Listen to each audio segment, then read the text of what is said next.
Welcome to second module of Klaviyo Mastery 3.0 course. In this module, we'll cover all technical aspects of email marketing and Klaviyo setup. For some people, technical setup is the hardest part of email marketing. That's why I'm asking you to leave any questions you might have under this video or under any other video in this module. Myself and my team will be checking those comments Monday through Friday and helping you with answering those questions. Now we'll go over the internal setup checklist we use internally for all our clients. So let's go to my computer and review it together.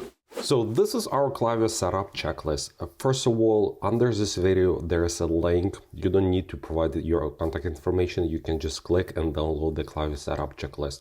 Also for future, it's hard for us to update the videos, but if there are any changes to our Klaviyo setup checklist, we will provide it under this video, the updated version. But basically, it goes through all important things that you need to do in your Klaviyo accounts. In later videos, we'll cover some of them. Let's say Can Spam Act compliance we'll cover in the next video. We'll also cover the web tracking. We'll talk about preference page, the double opt-in and how to turn it off. We'll talk about profile metrics as well in later videos. The sign-up forms, check the integrations, how to use the coupon codes, and what lists and segments to create. So make sure to download it to your computer, this version, because it will be useful and helpful for you to go one by one when we covering the other videos.